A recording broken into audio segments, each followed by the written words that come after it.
Boa noite, amados. Na paz de Cristo Jesus. Acho que hoje é o último domingo, né, da Semana da Família. E foi do mês da família, foi um mês abençoado, de ministrações abençoadas, de estudo voltado para a família abençoado. Hoje aqui o pastor Carlos pela manhã esteve aqui tocando na nossa ferida, falando sobre dinheiro na família, que coisa importante que nós tivemos aqui hoje pela manhã. E vou estar agora falando sobre cura nas nossas famílias, né?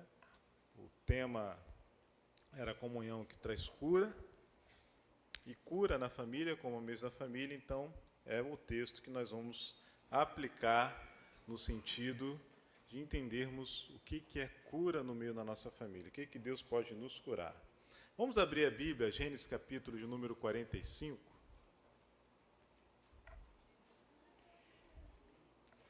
Embora estava ali de 1 a 5, nós vamos ler até o 15, tá? Desculpa. Nós vamos ler até o 15, é um texto até longo, mas é um texto narrativo, muito interessante. A minha versão está na NVT, então se estiver um pouquinho diferente da sua, você pode acompanhar aqui no telão juntamente com a gente. José não conseguiu mais se conter. Havia muita gente na sala e ele disse a seus assistentes: "Saiam todos daqui." Assim ficou a sós com seus irmãos e lhes revelou sua identidade. José se emocionou e começou a chorar. Chorou tão alto que os egípcios ouviram e logo a notícia chegou ao palácio do faraó. "Sou eu, José," disse a seus irmãos. "Meu pai ainda está vivo?" Mas seus irmãos ficaram espantados ao se dar conta de que o homem diante deles era José, e perderam a fala. "Cheguem mais perto," disse José. Quando eles se aproximaram, José continuou: "Eu sou José, o irmão que vocês venderam como escravo ao Egito. Agora não fiquem aflitos ou furiosos uns com os outros por terem me vendido para cá. Foi Deus quem me enviou adiante de vocês para lhes preservar a vida. A fome que assola a terra há 2 anos continuará por mais 5, e não haverá plantio nem colheita. Deus me enviou adiante para salvar a vida de vocês e de suas famílias, e para salvar muitas vidas. Portanto, foi Deus quem me mandou para cá, e não vocês. E foi Ele quem me fez conselheiro do faraó, administrador de todo o seu palácio e governador de todo o Egito. Agora voltem depressa, meu pai, digam-lhe: assim diz seu filho José, Deus me fez senhor de toda a terra do Egito. Venha para cá sem demora. O senhor poderá viver na região de Gozém, onde estará perto de mim, com todos os seus filhos e netos, rebanhos e gado, e todos os seus bens. Ali eu cuidarei do senhor, pois ainda haverá 5 anos de escassez. Do contrário, o senhor e toda a sua família perderão tudo que têm." José acrescentou: "Vejam, vocês podem comprovar com seus próprios olhos, e também meu irmão Benjamim, que sou eu mesmo, José, que falo com vocês. Contem a meu pai a posição de honra que ocupa aqui no Egito. Descrevam para ele tudo o que viram e tragam-no para cá o mais rápido possível." Chorando de alegria, ele abraçou Benjamim, e Benjamim também o abraçou e chorou.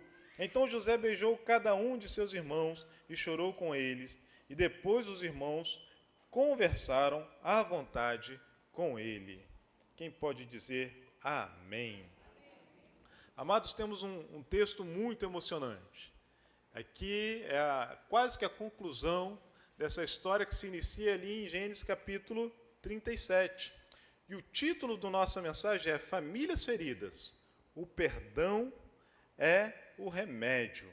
Ou seja, a cura na família começa quando paramos de alimentar a vingança, reconhecemos a ação soberana de Deus, mesmo em meio às feridas do passado, e escolhemos perdoar como fomos perdoados pelo próprio Deus. A família é uma bênção dada por Deus. É muito bom viver em família. Eu falo com a minha esposa que já repeti para ela várias vezes que eu era um jovem solteiro feliz, crente, vivendo cada dia na presença do Senhor, firme, trabalhando na igreja, estudando e trabalhando, trabalho secular, um jovem feliz, tinha uma vida tranquila, morava com meus pais, minha mãe fazia aquela comidinha, minha roupa passadinha, lavadinha, aquele milagre que você às vezes jogava assim a camisa dentro do cesto de roupa, aí 2 dias depois ela aparecia lá no guarda-roupa passada, bonitinha, né, como se fosse um milagre, mas eu sabia que não era um milagre, era minha mãe, aquele carinho de mãe, uma vida muito confortável, mas que ainda assim a minha vida de casada é bem melhor do que a minha vida de solteira. Minha vida melhorou muito a companhia dela na minha vida de casada. É bem melhor de casado do que de solteiro, ou seja, viver em família é uma bênção, constituir família é uma bênção, construir uma família é uma bênção. Porém, a família também tem os seus problemas. Do jeito que a Noemi estava falando aqui, é claro que você percebeu que era brincadeira. Toda família tem problema, tem as suas dificuldades.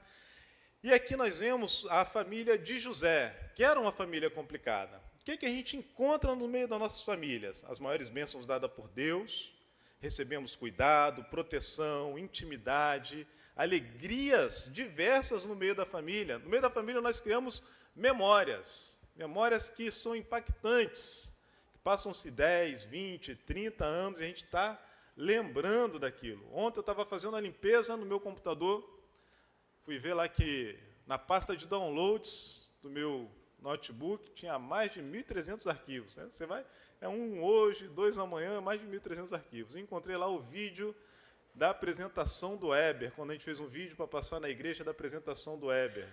Nem eu lembrava mais que aquele vídeo existia. Então, no meio da família também traz boas memórias para o nosso coração. A gente marca, às vezes, com as crianças, com a esposa, com os pais, convive com o avô, traz coisas muito boas. Porém, a família também pode ser um lugar de feridas muito profundas. Pode ser um ambiente em que pode causar as piores marcas emocionais na vida de uma pessoa. Por isso, nós necessitamos que as nossas famílias também sejam curadas. O que acontece? Quando a gente olha para a família de José, a gente percebe uma pessoa que foi muito ferida no seu ambiente familiar. Mas ele nasce numa família muito complicada. José nasce numa família muito complicada. No capítulo 37, que começa mais ou menos ali os atritos, nós vamos lembrar aí como é que foi formada a família de José. José é filho de Jacó, filho de Israel. Israel amava uma moça, se apaixonou, falou, quero casar com você. O nome dela era Raquel. O sogro dele enganou, entregou a outra irmã. Ele casou, obrigado, com a outra irmã. Quando percebeu, já era tarde, teve que casar também com aquele que amava. Ou seja, ele já inicia a sua vida com 2 esposas. Se uma família de marido e mulher, por mais que eles se amem, se respeitem, tem os seus conflitos, imagine uma família que já começa com um homem e 2 mulheres. Sendo que ele ainda foi enganado, ele só queria uma, não queria outra. E quando você acha que a coisa estava ruim, aquele não queria casar começou a ter filhos, e aquele que queria casar não tinha filhos. E aí aquele queria casar por não ter filhos, falou assim, ó, toma aqui a minha serva, a minha empregada, faz filho nela. Entrou mais uma mulher na casa. E aí, os filhos que nasceram vão ser meus filhos. E aquele não queria casar, que teve vários filhos, parou de ter filho, ela falou assim, eu tenho que continuar dando filho de algum jeito. O que eu vou fazer então, para continuar dando filho de algum jeito? Pegou a serva dela também e falou, toma aqui, Jacó, faz filho nessa aí também. Agora, 4 mulheres, um marido e vários filhos dessas 4 mulheres vivendo dentro dessa mesma casa. Aquela casa já tinha uma disputa de predileção entre aquelas mulheres pelo amor daquele homem. E quando nascem os filhos são jogados no meio daquele ambiente conturbado e começam também vivenciar, sem ter escolhido, diferente daquelas mulheres, sem ter escolhido, também essa situação de predileção. E a gente chega no contexto que Jacó, ele amava mais os filhos da Raquel do que os filhos da Léa, ou da Lia, dependendo da versão. Então, se uma família, com seus filhos, já tem os seus conflitos, quando é um filho de uma mulher, filho de um homem com uma mulher, os filhos que estão ali, eu vou falar de uma experiência mais ou menos que eu tenho, dos 3 que eu tenho, né? Então já dá os seus conflitos com os filhos. Imagine quando são outros filhos, de outro casamento. Nós temos uma família aqui na igreja, né, que é o Bruno. O Bruno deve estar lá embaixo tomando conta das crianças. O Bruno vem de um relacionamento com a filha, e a esposa dele, Suzana, vem de outro relacionamento com o filho, e os 2, vamos juntar as nossas bênçãos. E fizeram mais um. Então, olha só, que família diferente, que abençoada é aquela família, que família de sucesso é aquela. Eu conheço um outro casal mais corajoso ainda, que a moça, ela vem de um casamento que não deu certo, com 3 filhas, e o rapaz vem de um casamento que não deu certo, com um casal. E aí falou assim, gostei de você, ela, eu gostei de você também. E aí, você tem 3, eu tenho 2, você acha que dá? Acho que dá. Estão juntando os 3, estão preparando o casamento, né? Minha cunhada chegou aí agora, lá, sorriso até na orelha, entreguei já. Estão juntando, estão planejando já o casamento, os 3 seus, 2 meus, e a família está unida, está fechada ali, que bênção. Mas nós sabemos que no meio da família mais bonita, mais perfeita, aparentemente, tem os seus conflitos e tem os seus problemas. E José vem então no meio dessa família, já cheio de conflitos, já cheio de feridas. É nessa família que José nasce, é nessa família que José é colocado. E o conflito já começa ali com o próprio Jacó, falando que amava mais José do que os outros filhos, demonstrando isso de uma maneira muito clara. E os conflitos acontecem. Então, ou seja, se a família, que é aquele ambiente íntimo, aquele calor humano, aquela coisa gostosa de viver, ela é também aquele lugar que você está o quê? Você não está na defensiva, você está mais aberto, você está mais exposto. Por isso, você pode ser também ferido mais profundamente dentro da sua casa, dentro da sua família, e receber marcas profundas na sua vida de alguém que pode te ferir no seio do seu lar. Eu estava num dia de folga, levando o senhor Helder Filho para a escola, né? Meu filho do meio. Helder é o que mais se expressa emocionalmente. E aí, ele puxando assunto, ele vai conversando daqui de casa até na escola, estuda ali em Major Ávila. A gente foi andando, caminhando, ele falando, eu conversando com ele. Aí daqui a pouco ele falou assim, pai, o senhor é um pai nota 1000, sabia? Né? Aí eu falei, é mesmo? Aí ele, não, nota 1000 não, o senhor é nota 1.000.000, o senhor 1 milhão, o senhor anota 1 milhão. Aí o coração cresceu. Mas aquele dia que o senhor brigou comigo, eu não estava errado. O senhor foi injusto comigo. Eu falei com o senhor não me entendeu. O senhor continuou gritando, brigou comigo, mas eu não estava errado, pai. Amado, isso já tinha passado uns 2, 3 meses, o relato que ele me trouxe, uns 2, 3 meses. Eu não estava errado. Eu lembro que no dia, o que ele fez no dia, né? Dessa briga que a gente teve lá em casa, lá entre criança, briga daqui, briga dali. Eu lembro que ele pegou um papel, deve ter aprendido isso na escola. Pegou um papel, tá vendo esse papel? Tá vendo esse papel aqui? Com o papel do caderno, né? Tô vendo, cara, tô vendo. Aí ele amassou o papel todinho e falou assim, desamassa agora. Aí eu fui, desamassei o papel, né? Assim, já sabia o que ele ia falar, entreguei o papel. É assim, ó, quando você briga comigo, é como se você estivesse me amassando. Nunca mais estica direito, tá vendo? Agora eu tô assim, desse jeito, igual esse papel. É o que mais se expressa, né? Eu sabia já o que ele ia falar. Eu lembro de ter falado isso nesse dia. 2 meses depois está ele falando comigo isso assim, mas eu estava certo, o senhor brigou comigo. Aí eu falei com ele assim, meu filho, eu quero que você me perdoe, tá? Porque eu achei que eu estava certo. Eu achei que eu estava certo. E os pais também erram. Mas você tem que ter a seguinte certeza, todas as vezes, eu vou errar de novo com você, todas as vezes que os pais erram, é porque eles estão preocupados em querer fazer o melhor, ele acha que aquele é o caminho certo. Mas se a gente vê lá na frente que errou, a gente pede perdão. Você me perdoa, então? Aí ele, não, tá bom, pai, eu te perdoo. Seu pai de 1 milhão. Perdoou. Ou seja, no ambiente da nossa família, a gente consegue, então, ferir as pessoas também, que elas estão mais desarmadas, mais abertas. E é o que a gente vai ver ao longo dessa mensagem. As feridas mais profundas nem sempre vêm dos nossos inimigos. Muitas vezes, vêm daqueles de quem mais esperávamos amor. Mais esperávamos amor. É que vem as grandes feridas. Como eu falei, a família é bênção, mas também pode causar profundas feridas. É o que a gente vê 37, do verso 3 ao verso 4. Olha o que diz o texto aqui, Gênesis 37. Ora, Israel amava mais José que a todos os seus filhos, e fez-lhe uma túnica talar de mangas compridas. Vendo, pois, seus irmãos que o pai amava mais que todos os outros filhos, odiaram-no, já não podiam falar pacificamente, eles nem conseguiam mais conversar com José. de tanto ódio que tiveram de José, porque o pai, além de demonstrar, além de falar, ainda pega e vai lá e dá um presente que vale 10 vezes mais do que o presente que ele dava para os outros filhos. Isso acende um alerta para a gente que é pai. Na hora de presentear, os nossos filhos estão nos observando. Estão nos observando, para ver se você vai dar mais valor a um do que ao outro. Estamos sendo sempre observados. Há famílias feridas. E por quais motivos vêm as feridas no meio das famílias? Comparação entre os filhos, palavras duras, falta de reconhecimento. Falta de reconhecimento. O marido que nunca reconhece a esposa que nunca dá uma palavra de reconhecimento do marido, o pai que nunca tem uma palavra de reconhecimento com o filho.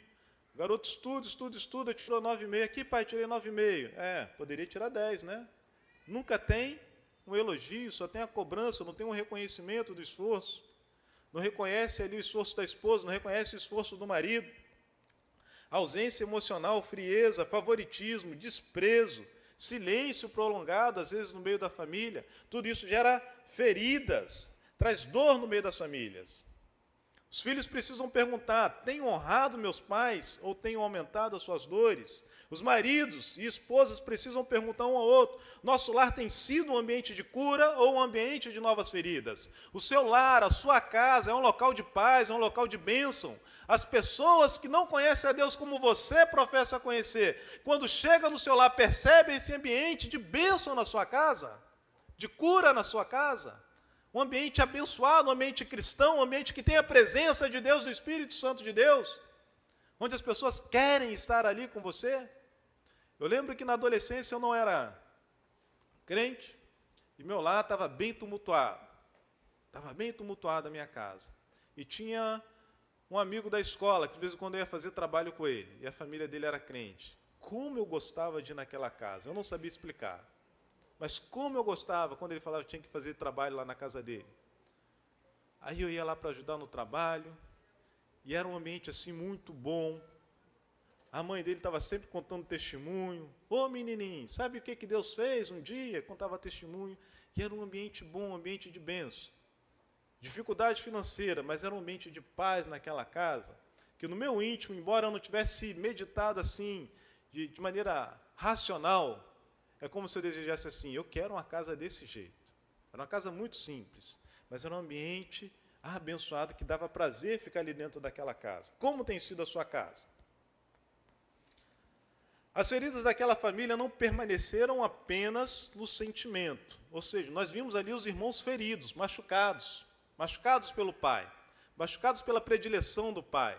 Sem contar que quando a gente pega aqui a narrativa bíblica, a gente vai ver assim que José ainda fazia fofoca dos irmãos para o pai quando eles faziam alguma coisa errada. Então eles estavam mordidos com José, machucados com José, estavam feridos. E esse é o segundo ponto da nossa mensagem, é que uma pessoa ferida pode se tornar alguém que fere outras pessoas. Uma pessoa que foi machucada, ela espera o tempo todo que outras pessoas venham machucar ela novamente, e ela arma então a defensiva. É como se ela falasse assim: eu vou machucar primeiro antes que me machuque. Ela fere, com medo de ser ferida novamente. O ambiente estava todo armado, corações machucados, e eles então saem dessa perspectiva apenas do sentimento e vão para algo mais prático. Produzir ações terríveis contra o próprio irmão. Os irmãos de José já carregavam a inveja, a mágoa, o ódio, e quando viram José chegando lá em Siquém, que o pai dele falou assim: José, teus irmãos estão demorando, vai lá ver o que eles estão fazendo. E ele foi até Siquém para ver onde os irmãos dele estavam. E quando ele vem chegando, se aproximando, os irmãos de longe falam: ia lá, está vindo o sonhador. José já tinha contado o sonho, que ele falou que os feixes se curvavam, que representavam os irmãos. Já vem o sonhador. E eles já tramaram: vamos matar ele. Vamos matar? Não, vamos matar ele. E um dos irmãos falou assim: não, a gente não mata não.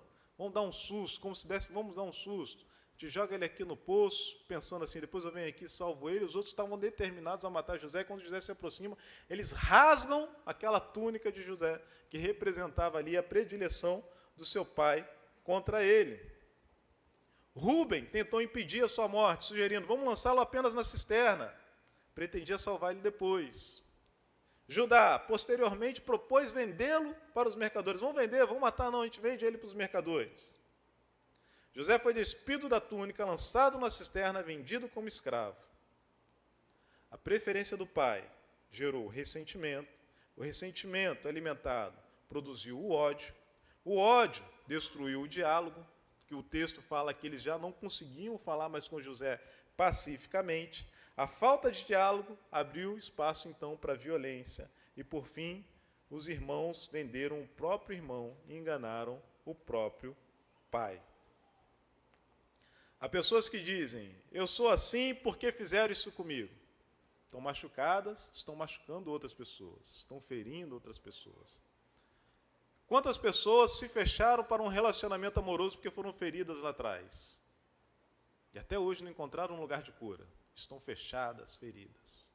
Quantas pessoas saíram de um relacionamento amoroso, de um casamento, machucadas, feridas, e hoje, quando fala em casamento, a pessoa fala assim, faz isso não, casar é ruim demais, tu vai se arrepender, sai dessa, pula fora. Eu lembro, que um garoto bem novinho no meu trabalho, tempos atrás, ele chegou todo feliz e falou assim, pessoal, vou casar, hein? Prepara a roupa que vai chegar meu casamento. Aí tinha um dos encarregados que estava assim perto, jovem ainda, mais ou menos uns 30 anos, acredito eu, isso, mais ou menos uns 30 anos, esse menino mais novo, uns 25 anos, outros uns 30 anos, acredito eu. Ele falou assim, você vai fazer essa porcaria com a tua vida, você vai destruir a tua vida tão novo assim? Aí ele, vou casar, já estou preparando tudo, já estou avisando vocês que eu vou casar. Aí ele, rapaz, eu queria que alguém tivesse na minha vida, igual eu estou tendo aqui para você, não faz isso não, joga a tua vida fora não, estraga a sua vida não. E naquele momento dele falando assim, eu pensei que ele estava falando aquilo e depois ele ia fazer uma brincadeirinha. E eu estou esperando a brincadeirinha não veio, ele estava falando sério. O garoto todo feliz falando que ia casar e o outro com aquela amargura, né, com aquele semblante pesado. E era um rapaz que era casado. Tinha seu casamento, tinha sua filha, uma filha especial. E anos depois, aquele casamento, depois da pandemia, né? Muita gente, no período da pandemia, tomou coragem de fazer aquilo que já planejava fazer há muito tempo e não tinha um start, né? No período da pandemia, ele foi e se divorciou. Eu tive a oportunidade de conversar com ele, assim, uma conversa mais longa, e ele colocou toda aquela mágoa para fora, conversando comigo, que ele carregava do casamento, dos traumas do casamento, dos problemas do casamento, casou bem jovem, ou seja, mas toda aquela mágoa, todo aquele trauma, ele despejou em cima do garoto cheio de sonhos, que estava começando a vida. Não carreguemos as mágoas no nosso coração. Ele projetou tudo aquilo sobre aquele garoto. E eu tive contato com aquele garoto recentemente, já tem uns 10 anos. E ele está vivendo o casamento dele ainda mais feliz, com 2 filhos, está morando aqui no norte. Isso foi lá em Brasília, ele mora no norte do estado aqui agora. Lá perto de Campos, que ele está morando, o que casou. Feliz da vida com os filhos dele, mandou foto dos filhos, da esposa, feliz da vida. E o outro amargurado, querendo jogar esse balde de gelo em cima. É verdade que algumas pessoas carregam rejeições, dores profundas, mas a dor que sofremos não nos dá autorização de ferir outras pessoas. A dor que a gente sofreu não nos dá autorização de ferir outras pessoas. Que foi o que os irmãos de José acabaram fazendo. Eles já nutriam aquela angústia, aquela mágoa há muito tempo. E tem gente que é especialista em carregar mágoa e ressentimento. Parece que sente orgulho. Fulano fez isso comigo. E não perdoa. Eu, quando criança, devia estar mais ou menos com uns 8 anos de idade, fui na casa da minha avó. Teve um missionário que pregou aqui, acho que foi domingo passado, pela manhã, veio da Bahia, não é isso? Foi domingo retrasado? O tempo está passando muito rápido, foi domingo retrasado. Que ele falou que a família dele tinha muitos tios, né? Muitos tios, né? A minha também. Meu avô acho que teve 19 filhos, né? Foram 2 casamentos, foi viúvo, 19. Então é muita gente, né? Muitos tios e tias, muita gente. Então aquele domingo na casa da avó, com macarrão e frango, né? Vivia aquela infância abençoada, cheio de primo lá na casa da avó. E meu pai, professor de taekwondo, estava quase sempre me botando lá para lutar, fazer demonstração, dar chute, dar soco, gritar, e vinham os primos para brincar comigo, brincar de luta. E nessa aí que eu estou brincando de luta com meu primo, né? E tal assim, aí ele chorou na brincadeira, né? A brincadeira e tal assim, chorou. Aí, meu tio, que era o pai do meu primo, não estava presente, né? Aí chegou depois. E aí falaram para ele, não foi nem meu primo que foi lá reclamar, falaram para ele, o Helder brincando aí acertou um chute no Cristiano. E aí meu tio chegou, meu pai estava sentado, meu tio chegou e deu um tapa nas costas do meu pai. Fica botando as crianças para brigar aí, deu um tapa. Mas foi um tapa leve, tá? Ficou só a marca daqueles 5 dedos assim nas costas que eu lembro. Fica botando as crianças para brincar, meu pai estava sentado, de costas distraídas, assim, assustou. Pronto. Houve uma discussão e pararam de se falar. Eu tinha uns 8 anos de idade. Eu estava com 18 anos e eles ainda não se falavam. Eu estava com 28 anos de idade, eles ainda não se falavam. E eu e meu primo, no outro dia, a gente estava conversando de novo, né? A gente brigou lá, no outro dia eu e meu primo, a gente estava conversando de novo. 20 anos se passaram e eles não se falavam. Levou uns 25 anos para eles voltarem a conversar e até hoje, assim, não são amigos, né? Aquela amizade de irmão, não, né? Mas já conseguem trocar algumas palavras. Tem gente que carrega a mágoa durante muito tempo. Os irmãos de José carregaram aquela mágoa até que explodiu e quase mataram o seu próprio irmão. E quando a gente vê mais para frente, eles fizeram aquilo, José foi jogado no poço, foi vendido ao Egito, como escravo ao Egito, e vem toda aquela história que prosperou, e já lá em Gênesis 42 vem então a fome, e eles têm que ir até o Egito, eles têm que se apresentar no Egito, e a Bíblia afirma que José a Bíblia não afirma que José estivesse simplesmente se vingando, ele também estava provando o caráter dos irmãos, porque os irmãos chegam até José, e José começa como se fosse uma sessão de tortura com seus irmãos. Quando os irmãos chegam, José conversa com eles, e quando reconhece eles, e eles não reconhecem José, José já governador do Egito, devia de estar trajado como egípcio, e os irmãos tinham certeza que José estava morto, e José, quando identifica, fala assim, então, vocês são de onde? Eles, nós somos de Canaã. Vocês são espiões? Ele, não, a gente não é espião. Não, vocês vieram espionar a terra. Não, a gente não veio. Não, vocês são espiões sim. Eu vou mandar matar os espiões, vou prender vocês. Eles apavoram, a gente só quer comida, estamos com fome. José, então, mas me conta mais sobre Canaã. E aí eles falam, que era o que José queria ouvir. Nós temos um pai que já está velho, temos outro irmão mais novo, temos outro irmão, tinha outro irmão também, mas morreu há muito tempo atrás. E José, então, pressiona e fala assim, ó, para mim vocês são espiões. Vou fazer o seguinte, deixa um preso aqui, os outros voltam. Só vou acreditar que vocês não são espiões se você trouxer o irmão mais novo de vocês, Benjamim, para eu ver. Se você trouxer eles, aí eu vou acreditar que vocês não são espiões. Coloca o cereal deles, coloca o dinheiro de volta dentro do saco deles, para eles ficarem atemorizados. Eles chegam, falam com o pai, tudo que viveram. E o pai fica entristecido, fala, olha só o que vocês fizeram, você não tinha nada que falar que tinha mais um irmão.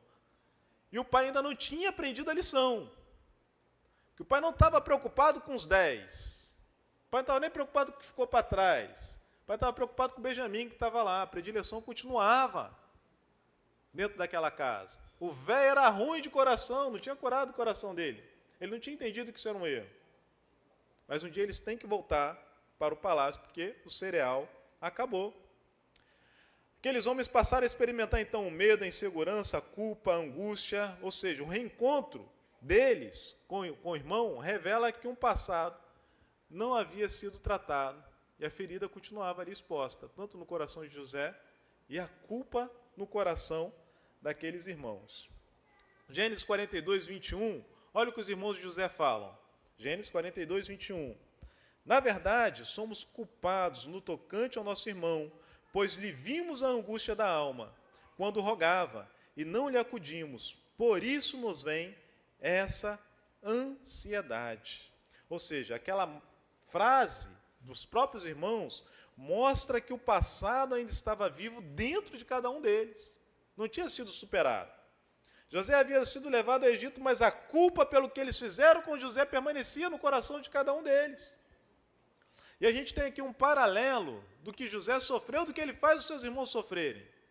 Que é como a pessoa que ela se sente ferida, a pessoa que se sente agredida, ela quer fazer o seu agressor passar pelas mesmas coisas que ela passou. Ter o mesmo sentimento de dor que ela teve, experimentar a mesma dor que ela experimentou. José havia experimentado medo, agora seus irmãos estavam com medo.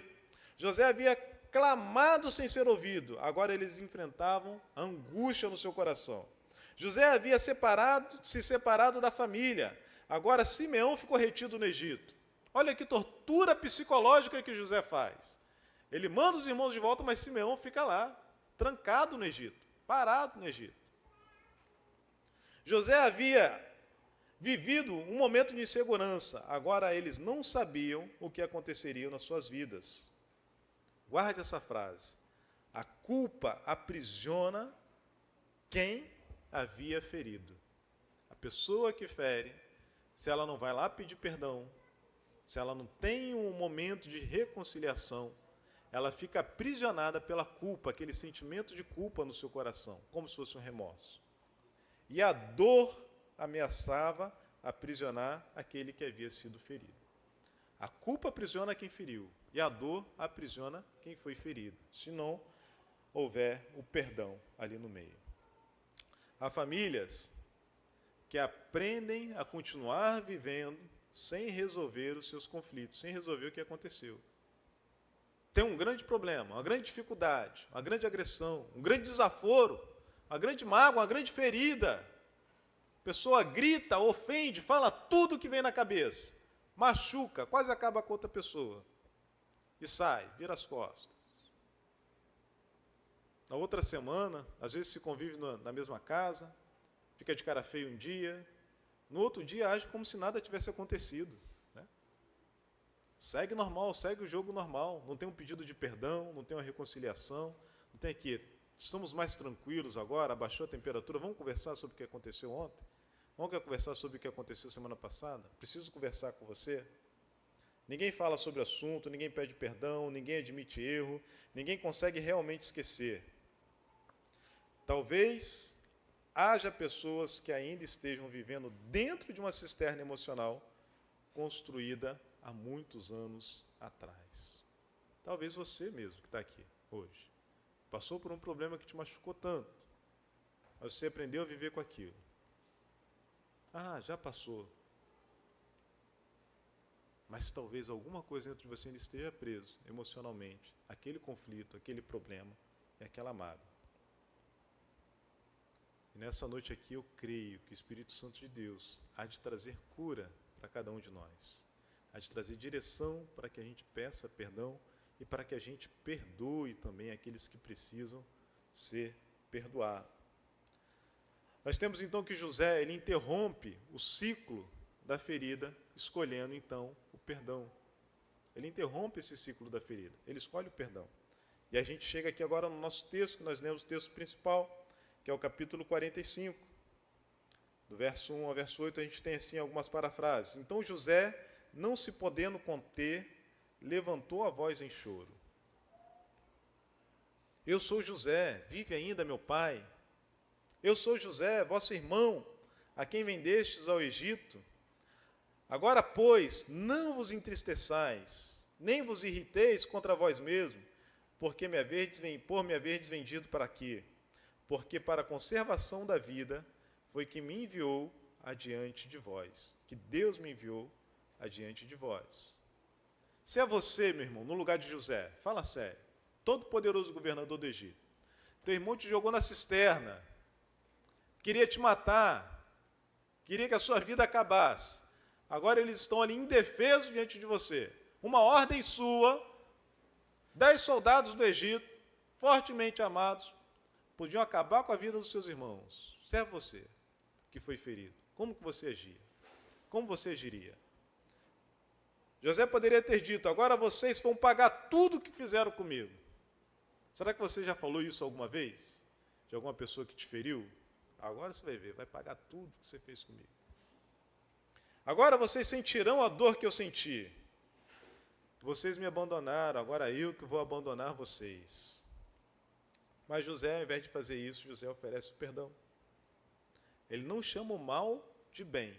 Ele não fala que o que eles fizeram com ele foi bom no certo sentido. Não, foi mal, foi ruim.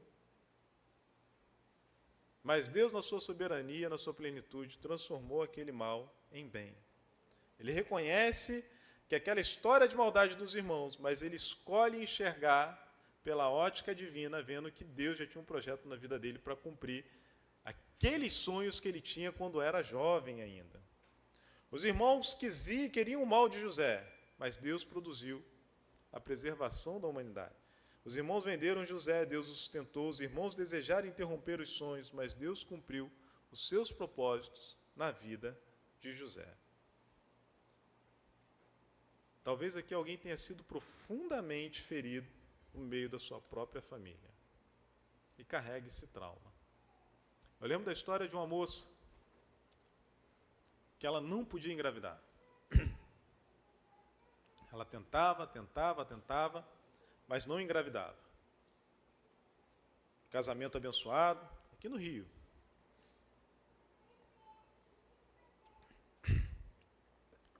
Casamento muito abençoado, um marido que a amava, uma vida estabilizada. E quem olhava falava assim, esse casal está perfeito, falta só um filho. Todos os exames de fertilidade do marido, ok. Os exames de fertilidade dela, ok. Ela tinha engravidado, parece que umas 2 vezes tinha abortado. Bem precocemente, aborto natural. E depois de muito orarem,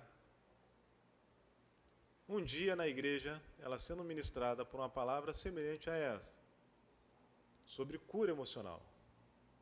Não lembro qual o texto, né? Porque eu não participei lá, mas eu conheci esse testemunho de perto. E ela falou assim, eu preciso conversar com o pastor. E chamou o pastor para conversar. E levou o marido junto para conversar. Ela falou assim, eu sinto que eu ainda carrego mágoa no meu coração lá do ambiente da minha família. Quando ela era bem pequenininha, a mãe dela faleceu. Bem pequena, a mãe faleceu. E uma tia falou assim, não, eu vou cuidar dela. E a tia levou para casa, com todo carinho, com todo amor. E a tia tinha outros filhos e filhas. E ela foi criada como uma filha, inclusive foi passado para o nome dessa tia, foi criada como uma filha no meio daquela família. E cresceu ali. Porém, por mais que ela tenha sido criada como uma filha, havia um tratamento diferenciado por parte dos pais. Na hora de dar um presente, na hora de comprar uma roupa, na hora de comprar um sapato, um tênis, na hora de fazer um passeio, que não dava para levar todo mundo, quem era deixado de trás era ela. E quase que silenciosamente, não era algo muito declarado, mas que estava ali, é como se tivesse um elefante na sala e ninguém tocava naquele assunto. Como se as tarefas da casa, que todas as crianças, os jovens, os adolescentes tinham as suas tarefas. A dela era mais pesada, tinha mais obrigações. E ela cresceu nesse ambiente e isso foi gerando uma mágoa, um ressentimento, um trauma, uma ferida muito profunda no seu coração, que ela nem sabia falar, nem comentar sobre aquilo.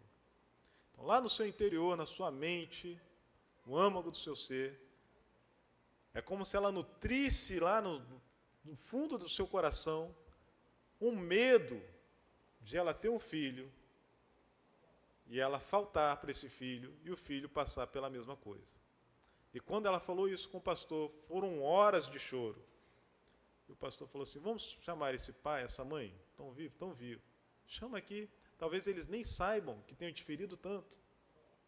E chamaram os pais, já idosos, e conversaram naquele gabinete. Houve um pedido de perdão da parte dos pais. E eles falaram assim, olha, a gente nem percebeu que fez tanto mal para você. A gente não percebia isso, a gente não conseguia visualizar isso, que a gente estava fazendo mal para você. Na mente dos pais estava indo tudo bem. E quando eles pedem perdão para aquela moça, naquele ambiente de choro, de dor, semelhante a esse aqui de José, quando é impossível, amado, você ler esse texto aqui de José e você não se emocionar. Da dor que ele trazia no coração, que ele coloca para fora. O texto bíblico diz que José ele chora tão alto, que ele grita, urra, que os empregados escutam lá do lado de fora, tudo que está acontecendo na sala que está lá dentro. Algo semelhante aconteceu naquele gabinete pastoral. Mas houve um remédio que cura a ferida mais profunda, a mágoa mais profunda, que foi o perdão. Meses depois, aquela moça engravidou, teve um filho. Depois engravidou de novo, teve o segundo filho. E aí ela fez até laqueadura, senão ia ter o terceiro, o quarto e o quinto filho. Feridas dentro do ambiente da família. Talvez você carregue uma mágoa no seu coração já de muito tempo. De 1 ano, 2 anos, 5 anos, 10 anos, 20 anos. Está carregando aquela mágoa. Tem mágoa que às vezes fica escondida. Eu fiquei surpreso um dia quando eu descobri que eu carregava uma raiva, uma mágoa e um ódio de uma pessoa que eu nem lembrava que existia mais. Mas alguma coisa passou assim que trouxe aquela pessoa à mente, aquele sentimento ruim veio à tona. Eu falei, Senhor, me perdoa. Quero perdoar essa pessoa. Se eu encontrar com ela, eu vou até abraçar. E eu carregava aquela mágoa no meu coração. Mas eu acredito que nessa noite Deus está trazendo para você um bálsamo de cura sobre algo que você pode ter passado. O que diz Efésios? Capítulo 4, verso 32. Antes sede uns com os outros, benignos, compassivos, perdoando-vos uns aos outros, como também Deus em Cristo vos perdoou. Perdoar não é uma opção, amado. É uma obrigação do crente. Jesus, quando fala de perdão, ele fala de perdão assim no imperativo, você tem que perdoar. E aquele que guarda a mágoa é aquela pessoa que ela carrega o veneno pensando que vai machucar outra pessoa, mas é ela que está com o veneno dentro de si, o veneno está corroendo o seu coração, corroendo a sua alma, corroendo a sua vida. Pessoa que vive amargurada, entristecida, a pessoa que já está magoada, qualquer coisa machuca ela, porque ela acha que tudo é alguém querendo ferir, porque ela está carregando aquela mágoa no seu coração. A melhor coisa que nós temos que fazer é perdoar e a vida seguir. Perdoar e avançar. Jesus, quando foi falar de perdão, ele fala de um cobrador, de um homem que chega diante do rei com a dívida de R$1 bilhão, vamos parafrasear, e ele fala assim, eu preciso ser perdoado, não tenho como pagar, e o rei vai e perdoa a sua dívida de R$1 bilhão. E ele acaba de sair daquele tribunal que foi cobrado, e ele encontra um empregado dele, que devia para ele R$100, que era um denário, trabalho de um dia, valor do trabalho de um dia. E quando aquele homem fala assim, olha, eu não tenho como te pagar, aquele homem manda açoitá-lo, manda bater, manda castigar por causa de R$100. Mas a dívida de R$1 bilhão dele foi perdoada e ele esqueceu disso. Então os servos daquele rei, que veem aquilo acontecer, falam para o rei, rei, olha o que aconteceu.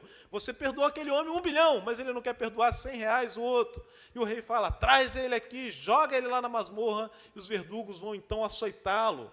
Dia e noite, parafraseando, aquele homem ia para o inferno. Ou seja, aquele homem sou eu e você, que tínhamos uma dívida eterna com Deus, e Deus nos perdoou em Cristo Jesus. Então a gente não tem a opção de não perdoar, seja qual for a mágoa que te fizeram. Ah, mas você não sabe, pastor, o que minha mãe fez comigo. Perdoe. Você não lembra o que você fez diante de Deus, e Deus te perdoou? Pastor, você não sabe o que meu filho fez comigo. Tratei aquela criança, limpei aquele bumbum desde pequeno, dei a melhor educação quando cresceu. Você não sabe o que ele virou, como me desobedece. Quantas tristezas trouxe no meu coração está amargurado. Ele me magoou muito, aquele filho, aquela filha, casou com aquele homem que eu falei que não era para casar, casou com aquela mulher que eu falei que não era para casar. Meu coração está magoado, pastor, você não sabe o que ele me fez. Eu não sei, mas eu sei que Cristo te perdoou na cruz do Calvário, e se ele não perdoasse, você ia para o inferno. Perdoar não é opcional, é obrigatório, temos que perdoar. A Bíblia fala que José, a Bíblia não fala diretamente, mas alguns teólogos levantam que José é como se fosse um tipo de Cristo. José perdoou seus irmãos, foi traído pelos seus irmãos, mas depois perdoou. Cristo foi traído também pelos seus e perdoou. Nós não temos a opção de não perdoar, nós temos que perdoar. Mas às vezes a pessoa nem te pediu perdão, perdoe sim também. Traga ela em oração, traga ela no teu coração. Fala assim, eu te perdoo. Há feridas profundas. Eu quero que você imagine um espinho, uma bola de espinho. Uma bola de espinho, espinho pontiagudo. Você coloca esse espinho na sua mão assim, aperta com toda a força. Ele vai cravar na sua mão, nos seus dedos, o sangue vai escorrer. uma bola de espinho. Quanto que a sua mão vai doer? Você vai gritar de dor. Agora imagine você pegar esse espinho e engolir esse espinho e ele descer te machucando por dentro. É isso que acontece na família. O espinho, as mágoas na família é de dentro, porque está ali próximo, está no mais íntimo, é como se fosse um espinho dentro de nós. José perdoou seus irmãos. Nós temos que perdoar também no ambiente da nossa família. O ambiente da família é como se fosse uma máquina de engrenagem. Tem as suas roldanas, tem as suas engrenagens, e vai passando uma engrenagem na outra, e o que faz com que aquela máquina não quebre é que a gente vai e coloca óleo para ela passar macia e reduzir o desgaste daquelas roldanas, daquela engrenagem. Esse óleo se chama perdão. Quanto mais próximo a gente está, ou seja, os nossos familiares, filho, pai, genro, sogro, cunhado, cunhada, sobrinho, igreja somos irmãos. O potencial de a gente machucar um ao outro aqui na igreja é gigantesco. O ministério de louvor, olha aí, Noemi. Não, o ministério de louvor é perfeito. Não acontece. A possibilidade, a probabilidade é gigantesca. E a gente tem que estar sempre, assim como no carro, a gente está sempre lá colocando óleo. Nos nossos relacionamentos, a gente tem que estar sempre também colocando perdão. Mas eu perdoei e fez de novo. Irmão, vai ter que perdoar outra vez. Você vai perdoar outra vez, vai perdoar novamente, e você vai ver coisas maravilhosas no ambiente da sua família. O perdão não apaga o passado, mas impede que o passado continue destruindo o presente e roubando o futuro da nossa família. Concluindo, amados. A história de José começou no ambiente familiar, com favoritismo, inveja, ódio, tentativa de morte, venda, mentira e separação. Que família pesada, hein? Um pai enganado pelos filhos, um irmão vendido pelos próprios irmãos, filhos vivendo anos com culpa, um homem vivendo longe da casa do pai. Mas lá em Gênesis 45, mostra que Deus ainda escreve novas páginas para famílias feridas. Deus ainda tem novas páginas para a sua família. Não sei qual a história dela.